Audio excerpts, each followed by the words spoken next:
Bismillahirrahmanirrahim. Innal hamdalillah nahmaduhu wa nasta'inuhu wa nastaghfiruh wa na'udzu billahi min shururi anfusina wa min sayyiati a'malina.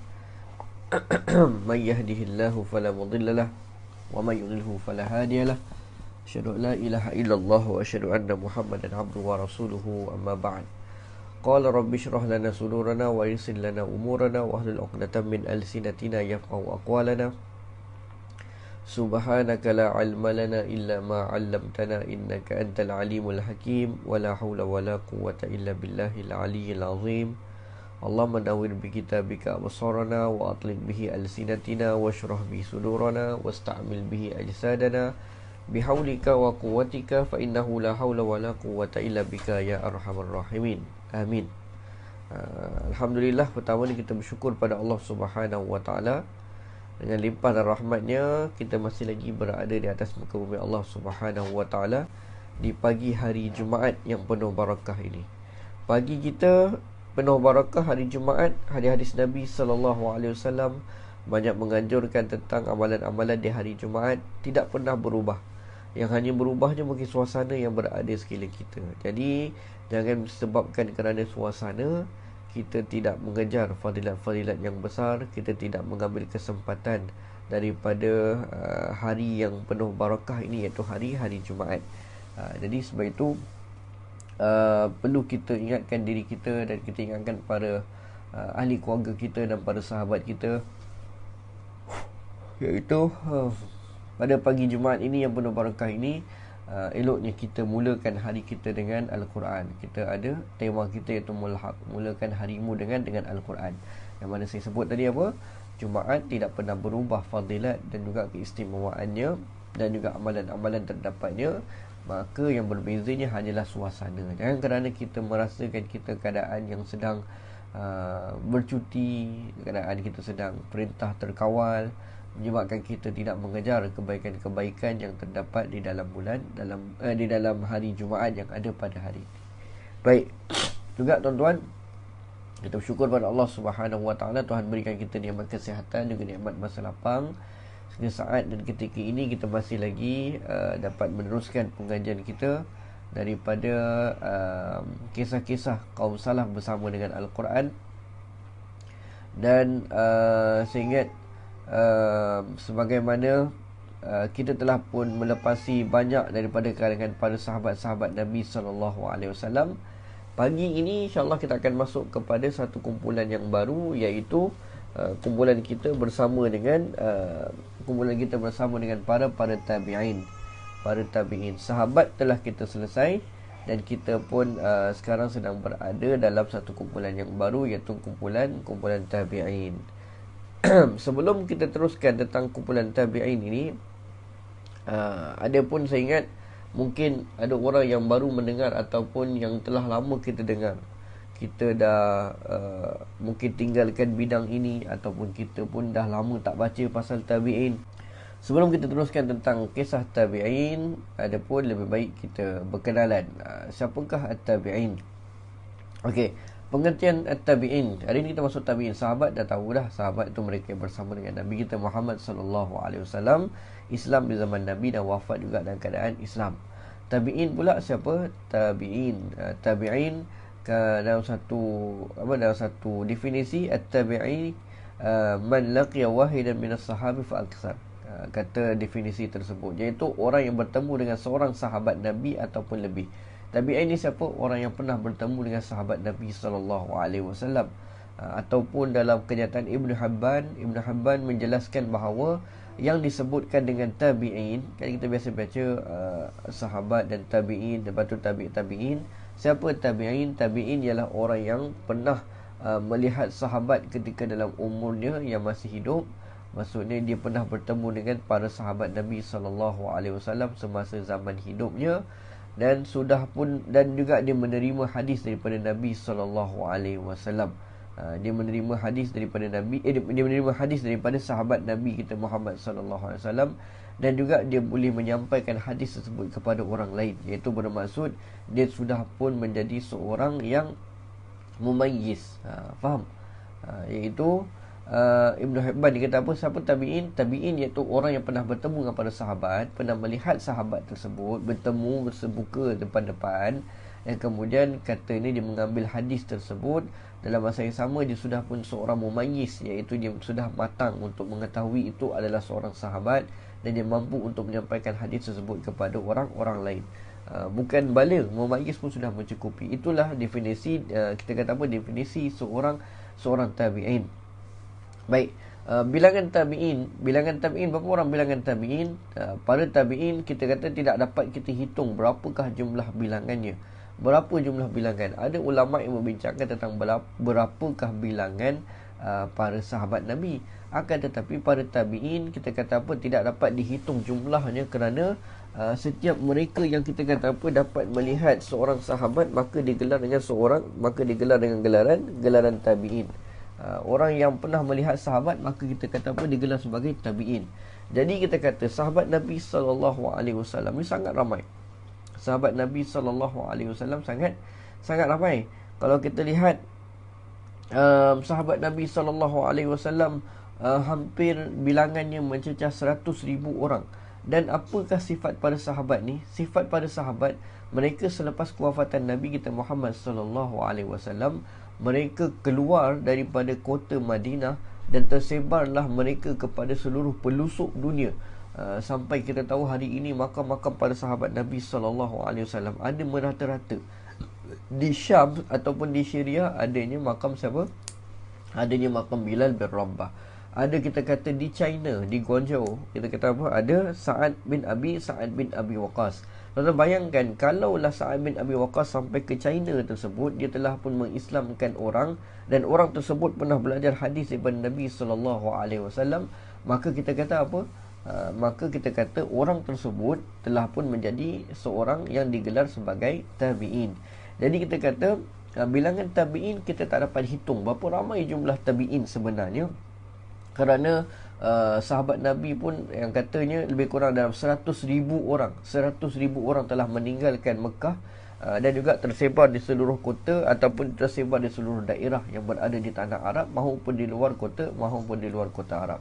Maka kita kata apa, yang dapat lihat sahabat ini, bilangan mereka mungkin beratus-ratus ribu tabi'in. Baik, adapun mengenai tabi'in lagi, kita belum masuk lagi.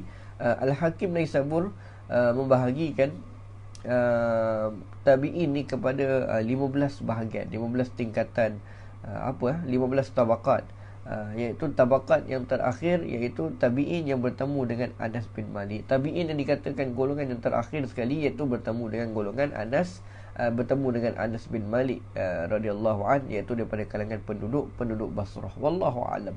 Sebab banyak sahabat yang berjalan-jalan seluruh dunia, dan cuma kata Al-Hakim An-Naisaburi, dia kata apa? Dia kata sahabat yang terakhir sekali ataupun tabi'in golongan yang terakhir sekali, kan sahabat kan ada sampai akhirnya mereka akan wafat juga. Semalam kita bincangkan di antara orang yang umur ataupun orang yang wafat agak lama, meninggal mereka agak terkemudian pada kalangan sahabat, di antaranya siapa? Anas bin Malik dan juga Asma binti Abi Bakar. Dan mereka inilah dikatakan orang-orang yang terakhir dilihat oleh para golongan yang kemudian yang kita gelar sebagai tabi'in. Yang mana Anas bin Malik iaitu dia berkenaan dengan penduduk-penduduk yang terdapat di kota Basrah. Baik. Kemudian ada yang kata di tempat yang lain di Basrah iaitu siapa? Anas bin Malik, yang kata bertemu dengan Abdullah bin Abi Aufa bagi penduduk Kufah.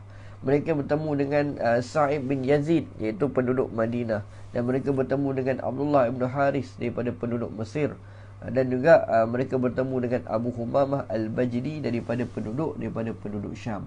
Ini kita kata apa? Fahamlah, ini golongan-golongan yang macam mana mereka boleh menjadi seorang tabi'in, yang mana mereka bertemu dengan golongan-golongan yang akhir ni.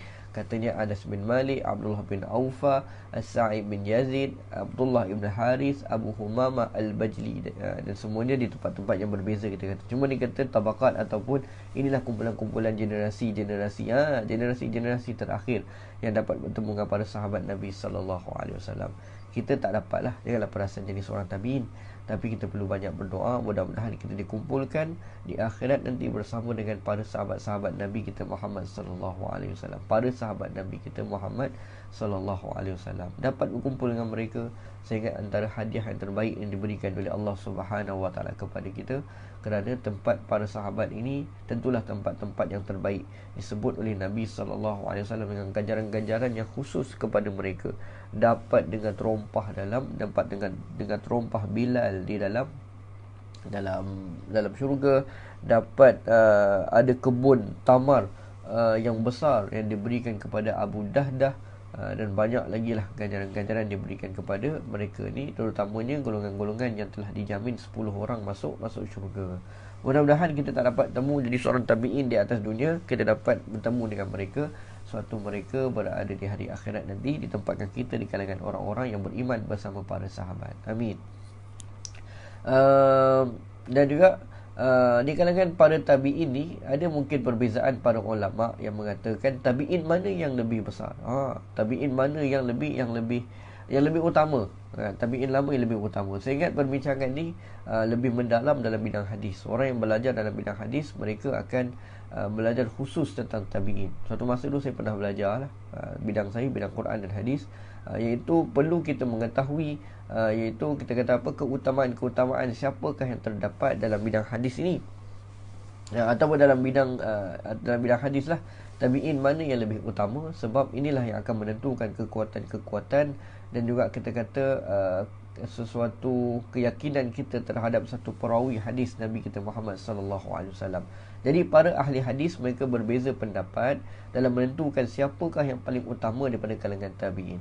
Menurut ulama Madinah ataupun orang-orang yang berada di Madinah, mereka kata tabi'in yang paling utama iaitu tabi'in yang pernah daripada kumpulan yang pernah bertemu dengan Sa'id ibn Musayyab, yang mana Sa'id ibn Musayyab ni dia tabi'in daripada kalangan Sa'id bin Musayyab. Sa'id bin Musayyab ni dia antara orang yang terutama daripada kalangan tabi'in. Yang mana Sa'id bin Musayyab ni dia lahir agak awal, iaitu pada tahun ke-15 Hijrah dan wafat pada tahun 94 Hijrah. Dan menurut ulama Kufah pula yang paling utama, iaitu siapakah kita punya perbincangan hari ni, siapakah tabi'in yang utama di kalangan Kufah ataupun orang yang terdapat di Kufah. Menurut pandangan ulama Kufah, tadi tabi'in yang besar di Madinah siapa? Iaitu Sa'id ibnu Musayyab. Tabi'in yang besar daripada kalangan Kufah iaitu Alqamah ibnu Qais An-Nakhai, iaitu hidup pada tahun 28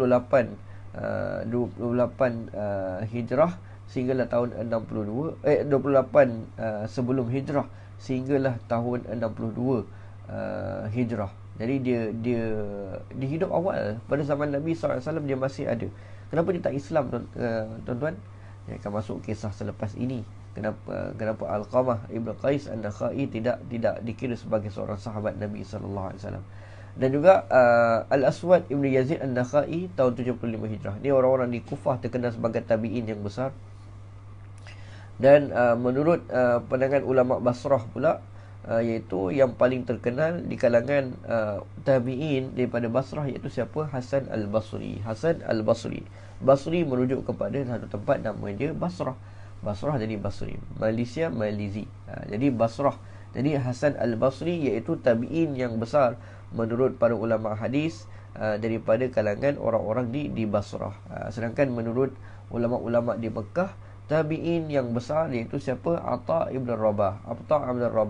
Inilah ulama yang besar ataupun tabi'in yang besar daripada kalangan orang-orang Mekah. Jadi kita tahulah sahabat Nabi SAW golongan yang utama kita tahu, iaitu Khulafa' Rashidin, 10 orang dijamin masuk syurga.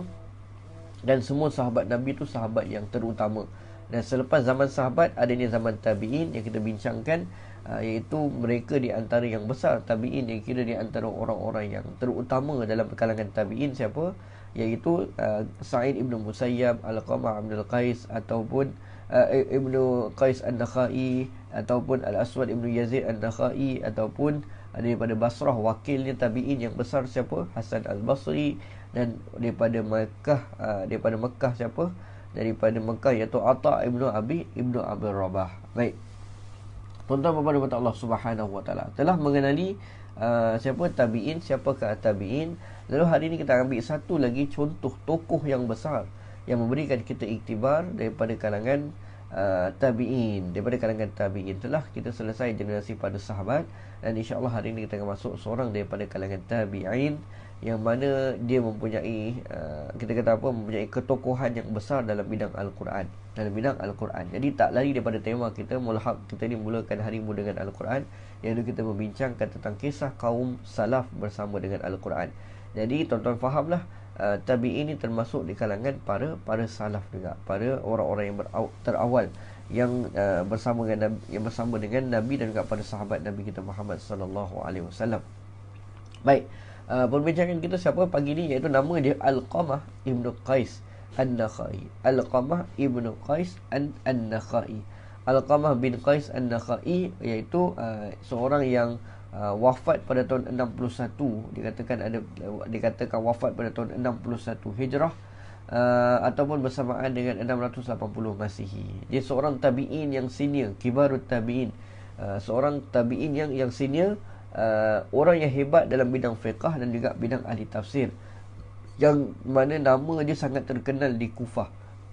Tuan-tuan faham tak Kufah ni siapa? Kufah ni apa? Kufah adalah tempat pentadbiran Islam, yang mana selepas daripada Madinah berpindahlah pentadbiran Islam kepada beberapa tempat, dan akhirnya di antaranya iaitu terdapat di Kufah, dan nama dia sangat terkenal di Kufah satu masa dahulu. Dia antara tokoh ilmuwan Islam yang besar. Tak boleh kalau kita kata kita meriwayatkan ataupun sesuatu, kita mungkin tak jumpa nama Alqamah ni. Saya ingat satu kecacatan yang besar bagi orang yang belajar tentang sistem periwayatan, terutamanya tentang ilmu-ilmu Al-Quran. Nama sebenarnya iaitu Alqamah bin Qais ni, iaitu nama dia Abu Shibli Alqamah Ibn Qais bin Abdullah bin Malik An-Nakhai Al-Kufi. Faham tak? Iaitu Abu Shibli, iaitu dia bapa kepada Shibli, dan nama dia juga Alqamah Ibn Qais bin Abdullah bin Malik An-Nakhai, iaitu dia berketurunan daripada Nakhai, dan juga Al-Kufi, iaitu orang-orang di kalangan orang-orang Kufah. Dan siapakah dia lagi? Kita kata Alqamah ni dia orang yang hebat. Sebab apa?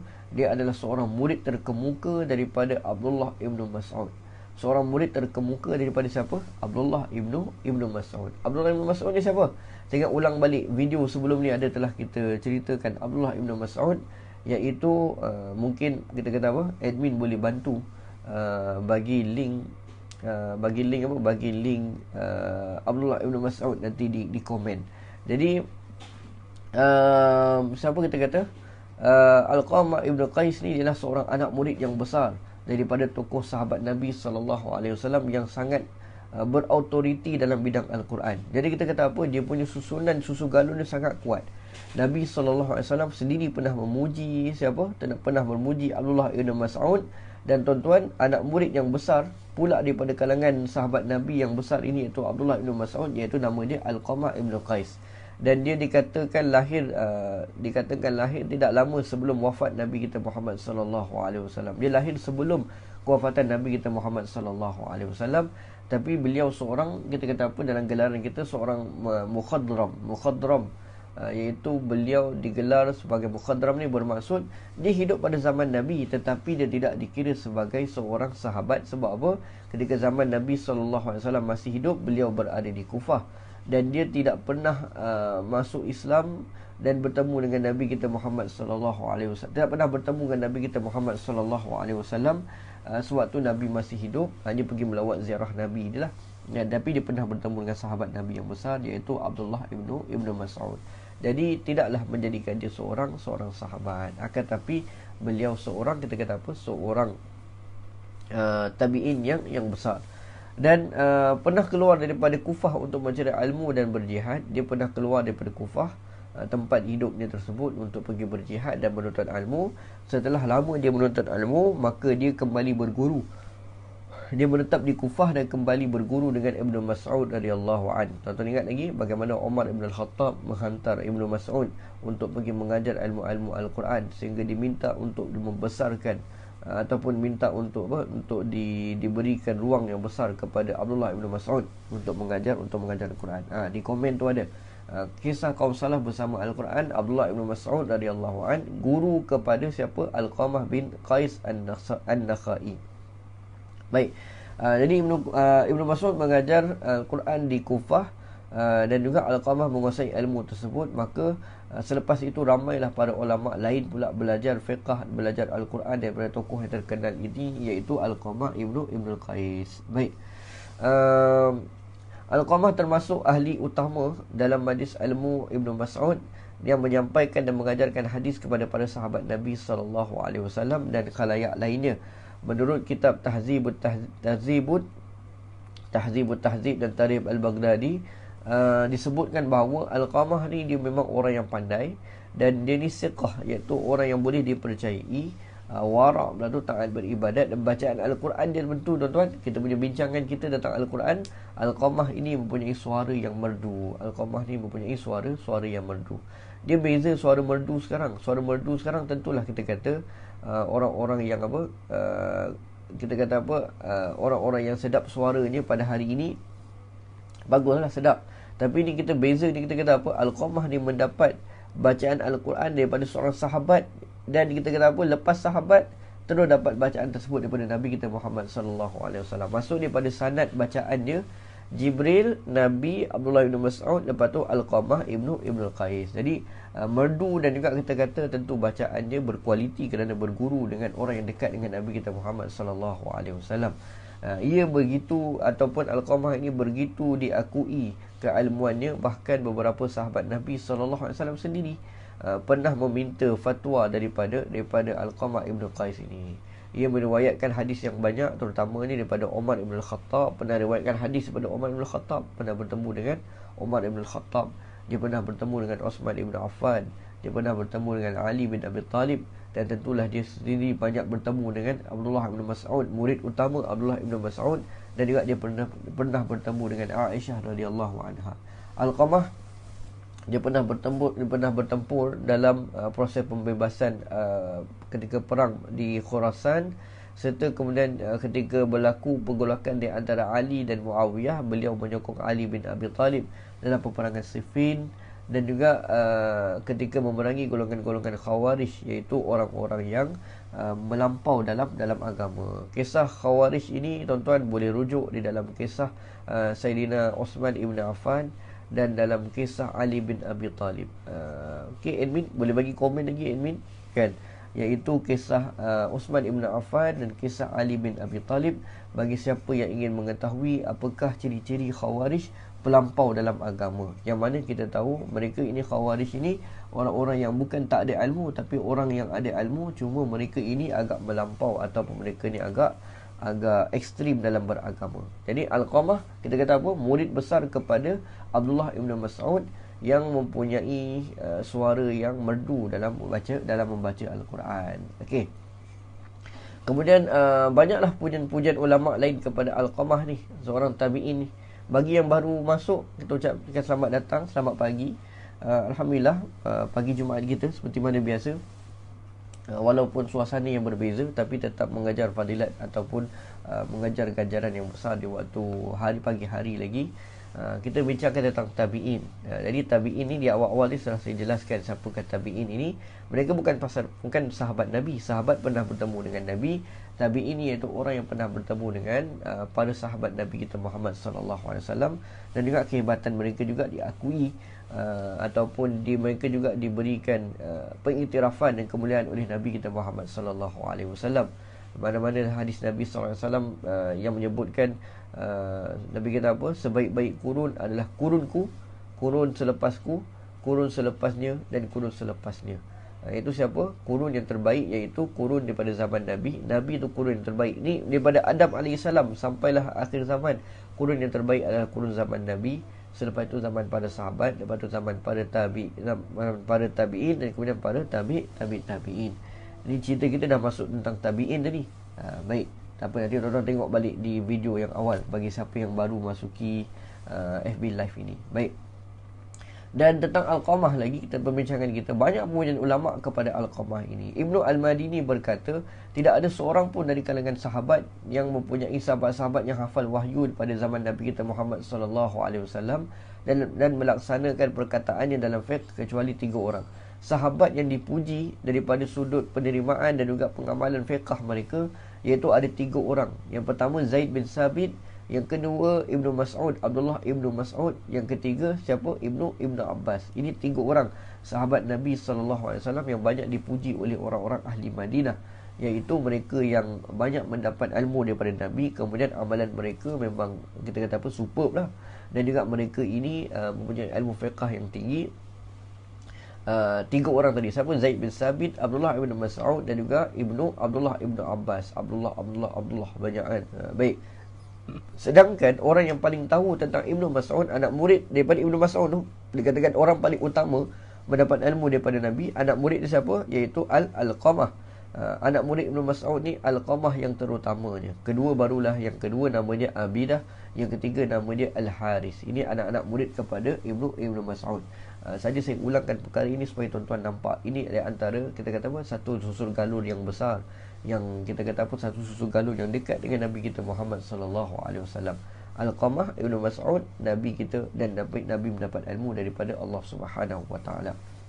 Diriwayatkan pujian lagi ulama kepada Al-Qamah. Diriwayatkan daripada Umarah Ibnu Umair berkata, Abu Ma'mar berkata kepada kami, tunjukkan kepada kami. Satu hari adalah cerita di Kufah ini, mereka mencari orang yang serupa dengan Abdullah Ibn Mas'ud. Sebab ni sahabat Nabi yang besar, bila dah wafat tu masing-masing, ada tak agaknya orang yang kita boleh contohi ataupun kita boleh ambil iktibar bagaimana Abdullah Ibn Mas'ud. Lalu mereka pun berbincang. Abu Ma'mar berkata, carilah, jom kita cari siapa orang yang paling serupa dengan Abdullah Ibn Mas'ud dalam petunjuk, penjelasan, peribadi dan akhlak ni yang baik. Lalu apa yang berlaku, mereka membawakan orang-orang yang bertanya tersebut nak cari Ibnu Mas'ud. Maka jom kita pergi kepada siapa? Kita pergi kepada rumah Al-Qamah. Rupanya Al-Qamah ni dikatakan mirip benar dengan Abdullah Ibnu Mas'ud. Ibnu Mas'ud ingat lagi tak? Suara dia pun merdu. Dan Al-Qamah ini di antara pujian mereka iaitu bacaan Al-Quran yang sangat-sangat merdu. Telah kita bincangkan tentang isu sebelum ini tentang bacaan-bacaan Al-Quran. Nanti kita carilah, saya pun lupa kisah siapakah tokoh sahabat Nabi yang tentang penjelasannya mengenai tentang bacaan-bacaan Al-Quran. Tuan-tuan boleh scroll balik video-video yang sebelum ini. Baik. Ibrahim ni seorang tokoh ulama dahulu, meriwayatkan daripada Al-Qamah bahawa ketika Al-Qamah datang ke Syam lalu masuk ke Masjid Dimash ataupun di Damaskus, Al-Qamah ni berdoa. Dia kata apa? Ya Allah, dia kata Ibrahim, ya Allah berilah Al-Qamah datang ke masjid di Syams, lalu dia berdoa, ya Allah berilah kami rezeki seorang teman yang soleh. Dia lalu duduk dan datang pula di depannya iaitu Abu Darda. Abu Darda. Jadi dia pernah bertemu dengan Abu Darda. Abu Darda pun orang yang soleh. Ingat lagi bagaimana Abu Darda ketakwaannya yang besar, sehingga unta dia pun dia tidak pernah menyusahkan. Kita kalau kereta kancil sampai berbunyi-bunyi dia punya exhaust dia. Tapi Abu Darda seorang yang bertakwa pada Allah Ta'ala. Dia tidak pernah membebankan unta dia daripada perkara yang lebih sepatutnya unta tersebut unta tersebut patut pikul. Sehingga nak wafat tersebut, Abu Darda bertemu dengan unta dia. Dia kata apa? Ya Damun, nama unta ni nama Damun. Ya Damun la tukhasimni ghadan 'inda rabbi. Wahai Damun, jangan kau klaim aku apa-apa di hari akhirat nanti. Itu ketakwaan Abu Darda. Jadi nak katanya apa? Al-Qamah juga pernah bertemu dan berguru dengan seorang lelaki yang soleh yang dipuji oleh Nabi SAW, iaitu namanya Abu Darda. Dan kisahnya berkenaan dengan Al-Quran. Al-Qamah ini, Al-Qamah pernah menuntut ilmu, iaitu menuntut mengetahui tentang latar belakang surah Al-Lail wal-Laili iza yaghsha daripada Abu Darda. Sebab itu saya suka tafsiran-tafsiran ataupun perkongsian yang dibuat oleh Abu Darda. Banyak dalam nota tafsir saya berkaitan dengan surah Al-Lail. Kita cerita tentang surah Al-Lail ini berkaitan dengan kisah yang pernah digambarkan ataupun diajarkan oleh Abu Darda kepada Al-Qamah Ibn Qais tadi. Baik. Dan kemudian cerita pasal pujian lagi terhadap kepada Al-Qamah Ibn Qais tadi diriwayatkan daripada Qabus bin Abu Zabyan. Dia berkata, bukan Sabian. Sabian tu penyanyi tu, Abu Zabian. Ni seorang tokoh daripada kalangan ulama dahulu. Dia berkata, aku pernah bertanya kepada ayahku, kenapa kamu semua ni, sahabat-sahabat Nabi ini, suka bertemu dengan Alqamah dan mengambil fatwa daripadanya. Kerana katanya ayahnya tersebut, aku melihat beberapa orang sahabat Nabi sallallahu alaihi wasallam juga yang lain turut bertemu dengan Alqamah untuk mengambil fatwa daripada Alqamah. Jadi tokoh yang hebat. Siapa tokoh tabi'in yang hebat? Saya ingat saja saya kongsi pada tuan-tuan ini, 4 orang sahabat. Cuba sebut 4 orang sahabat sekarang bersama dengan saya. Tuan-tuan boleh ingat tokoh yang hebat pada kalangan sahabat? Tentulah tuan-tuan ingat Abu Bakar As-Siddiq, lagi siapa? Umar Ibn Al-Khattab, Uthman Ibn Affan, Ali bin Abi Talib. Siapakah tokoh tabi'in selepas zaman sahabat? Habis je. Siapa tokoh tabi'in yang besar? 2 lah, takkan 1 je. Yang pertama perbincangan kita siapa? Alqamah Ibnu Qais. Alqamah Ain, Alqamah Ibnu Qais, Alqamah Ibnu Qais. Bin tu Ibnu lah tu, sama, anak lelaki kepada Qais. Bin ataupun Ibnu. Jadi tabi'in kenal lah seorang tabi'in. Asyik sebut aja, ikut jalan para sahabat dan tabi'in. Doa pun ada, tabi'ina lahum bi ihsanin ila yaumiddin lah, kan, macam-macam. Tapi tabi'in tak kenal siapa. Bagi satu contoh, 2.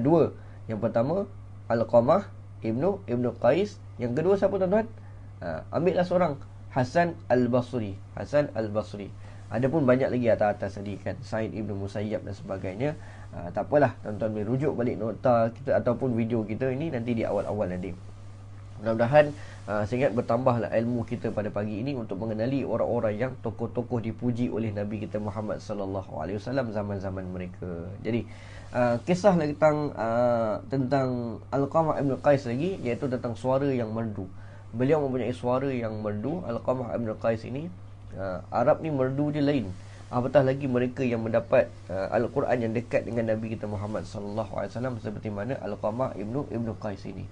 Diriwayatkan daripada Alqamah sendiri pernah menceritakan, dia kata, aku seorang yang diberikan oleh Allah Subhanahu wa taala suara yang bagus dalam membaca Al-Quran. Dia bukan perasan, tapi dia cerita dengan orang, yalah aku ni kalau baca Quran boleh tahan lah, kan, orang kata sedap, dia kata macam tu. Dia kata, aku seorang yang diberikan oleh Allah Subhanahu wa taala suara yang bagus dalam membaca Al-Quran. Suatu ketika dia kata, Ibnu Mas'ud, gurunya tersebut, Ibnu Mas'ud datang kepadanya lalu berkata, dia kata, bacakan Al-Quran. Dia kata, bacakan Al-Quran kepadaku. Abdullah Ibn Mas'ud yang minta Alqamah baca Quran kepadanya. Dan kemudian Alqamah dia baca. Bila berhenti, kata Ibn Mas'ud, dia kata apa? Baca lagi. Tak puas nak dengar. Tuan-tuan bayangkan seorang sahabat Nabi tak puas mendengar bacaan Alqamah ini. Saya tak tahulah kalau macam mana kita mendengar bacaan Alqamah ini. Tapi ini adalah tokoh-tokoh yang hebat, suara-suara yang sedap dalam membaca Al-Quran, yang merdu, seperti mana Alqamah Ibn Qais dan juga gurunya iaitu Abdullah Ibn Mas'ud. Dan tuan-tuan, hari ini siapa suara sedap? Nak angkat tangan sendiri, saya. Ini hari ini ramailah kori-kori kita kenal, Syekh Jibril, Syekh Masyari dan sebagainya. Tapi itu kemudian lah, zaman hari ini. Zaman dahulu siapa tokoh suara yang sedap? Iaitu Abdullah bin Mas'ud, sahabat Nabi. Ada lagi, saya ingat tuan-tuan boleh rujuk nota-nota kita. Dan juga siapa lagi? Alqamah Ibn Qais daripada kalangan para tabi'in. Baik. Dan juga yang terakhir bahagian kita sebelum kita pergi pada abrah tentang wasiat dan kewafatan. Wasiat Ibn Qais ataupun Alqamah Ibn Qais ini dan kewafatannya diriwayatkan daripada Alqamah. Beliau sendiri pernah mengatakan bahawa beliau pernah berwasiat ataupun dia berwasiatkan, seraya dia berkata, jikalah ajalnya menjemputnya, dia minta, Alqamah ni dia minta, kalau ajal dia dah hampir tiba, dia minta jemput, datanglah seorang untuk berada di sisinya dan mengajarkannya untuk membaca kalimah la ilaha illallah. Dan nanti dikata bawalah mayat dia ke dalam kubur dengan segera. Dan dikata jangan beritakan kematian dia kepada orang-orang yang lain, kerana dia takut nanti ramai orang yang akan menangis, bukan kerana menangisinya kerana pemergiannya, hilangnya ilmu, tapi menangisinya kerana kejahilan. Takut nanti orang sedih tak tentu pasal, tapi orang lupa untuk beramal dengan apa ilmu pernah disampaikan oleh Ibnu Qais ni. Faham tak? Antara wasiat dia apa? Dia minta kalau di antara akhir hayat dia, dia minta ada orang berada di sisi ni untuk mengajarkan kalimah la ilaha illallah, dan dia minta untuk jangan cerita dengan orang lain tentang kewafatan dia, dan segerakan ke bumi. Dia kata segera kebumikan dia. Sebab nanti dia minta nanti supaya dia nanti orang lain akan tak tahu tentang kematian dia, dan bila orang tak tahu tentang kematian dia, maka orang akan apa? Maka orang tak menangis kerana kematiannya, ataupun tak menangis dalam bentuk yang jahil kepada Allah Subhanahu Wa Taala. Dan Alqamah juga kewafatannya tersebut, Alqamah bin Qais dia wafat pada tahun 61 Hijrah di Kufah, iaitu pada umurnya 90 tahun. Dia wafat di Kufah. Dia menjadi di antara tokoh-tokoh besar ilmuwan di Kufah, dan dia wafat dalam usia 90 tahun. Baik. Itu dia lah perbincangan kita tentang Alqamah bin Qais, seorang tabi'in. Saya harap besar harapan saya, walaupun mungkin tabi'in ini satu pada pandangan kita, siapa tabi'in? Tapi jangan kita salah faham, tabi'in juga di antara tokoh yang besar yang disebut oleh Nabi SAW dengan pujian-pujian yang tertentu. Nabi kata apa? Zaman kurun yang terbaik di antara ini disebutkan oleh Nabi, iaitu zaman tabi'in. Jadi kita dapat mengenali tabi'in pada pagi ini. Nama dia Alqamah bin Qais. Kalau saya harap tuan-tuan di hujung video ini tuan-tuan dapatlah sebut dua tabi'in daripada zaman satu masa dahulu. Siapa? Di antaranya Alqamah Ibnu Qais. Yang kedua siapa? Sebutlah Hasan Al-Basri. Alqamah Ibnu Qais tabi'in yang besar di mana? Di Kufah. Dan Hasan Al-Basri dia terkenal di Basrah. Okay? Baik. Seterusnya di akhir perbincangan kita, sikit lagi kita nak selesaikan, iaitu ibrah dan kesimpulan. Dan kesimpulan kita. Tuan-tuan jangan lupa share di wall masing-masing. Saya harap agar dapat kita menyebarkan lebih banyak kita kata apa, manfaat-manfaat daripada kita punya program kita setiap pagi ni. Yang saya katakan, jangan kita berhenti mencari ganjaran yang besar dalam hari Jumaat ini, amalan-amalan yang ada. Yang bezanya suasana je. Suasana sepatutnya bagi orang Islam tidak mengganggu dirinya.